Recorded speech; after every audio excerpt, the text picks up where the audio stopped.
Hey folks, it's Abby and today I'm going to be going through my TBR for August.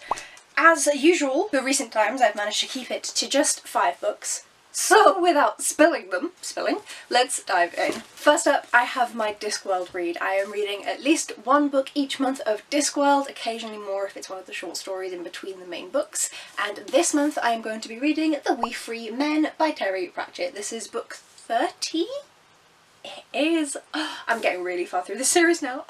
But yes, this is book 30, and I assume on the front that this is going to deal with the tiny Scottish ridden like creatures. Oh! This is going to be my first introduction to Tiffany Aching. That's interesting. My other half doesn't have the Tiffany Aching books apart from this one because they were released as YA books and he was an adult when they came out, so he just thought, oh, they're not for me. So that should be interesting, finally being introduced to Miss Aching. That should be fun. Excited for that one. Then I have been trying to read 10 books within 2025 before they expire and have to be unhauled, and the next one for that is Citadel by Kate Mosse. This is the final book in the Labyrinth trilogy. I don't remember what this trilogy is called, but the first one is Labyrinth, and this one does not say on the blurb when it's set. That's rude. So it's set in the 300s and in the 1940s. And this whole series is set in France and has people jumping back from more modern time periods to more ancient time periods, and the interlink of magic, but it primarily being historical fiction. It's a very interesting series. I wish there was more magic, nobody is surprised, but I do enjoy it and I'm looking forward to finally finishing it. And this is intimidating because it is over 900 pages, but the writing is a fair size, so it definitely could be worse. Then I have an arc here that was sent to me by the wonderful folks over at Book Break, and that is The Cutthroat Trial by S.J. Fleet, and this is the individual who writes as the secret barrister, who is an active barrister here in the UK that writes under pseudonyms so that they don't lose their job. And I am very, very interested to read this crime book. This one, The Game is About to Begin. It's one of the biggest trials of the year. 3 17-year-old boys are accused of the brutal murder of an elderly teacher on New Year's Eve. Each boy denies it, each points the finger at the other two, but they can't all be innocent, because when the game is murder, the competition is deadly.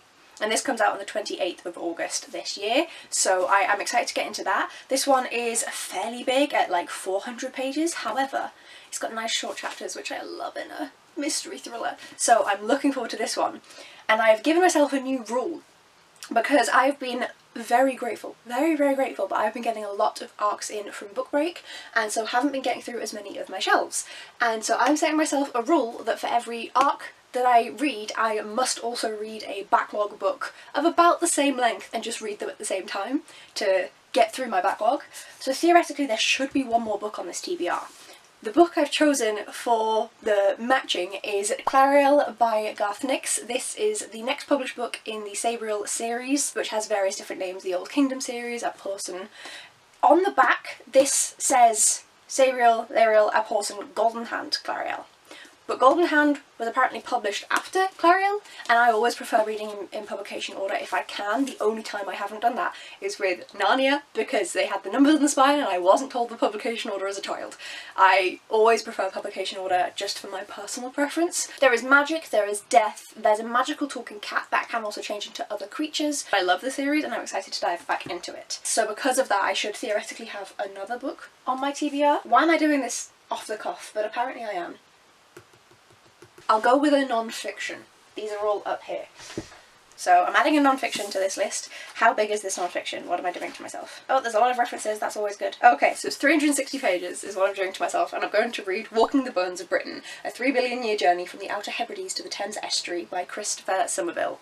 I have some education in geology, so I am excited to dive into this one, and it's all about the hidden land beneath our feet and how it has affected human history from farming to the construction industry, the Industrial Revolution to the current climate crisis. So for me personally, I think this is going to be fascinating, and I do like to always read a non-fiction every month, so I would have picked one anyway.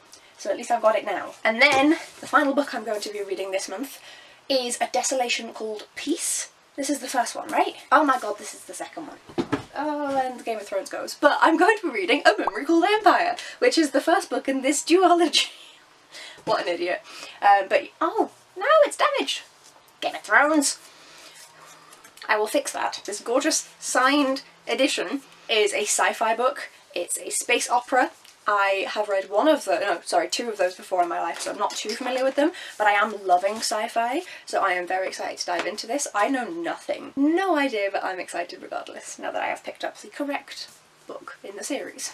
Oh, I'm so annoyed that that's been damaged. Bloody Game of Thrones!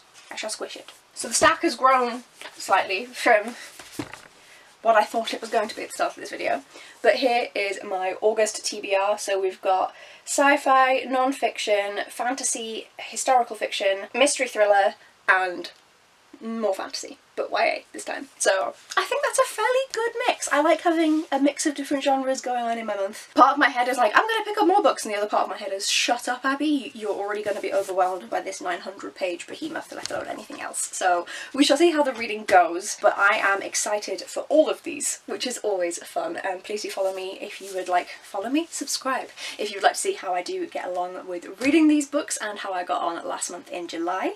Thank you so much for watching, folks, and I will see you in the next video. Bye!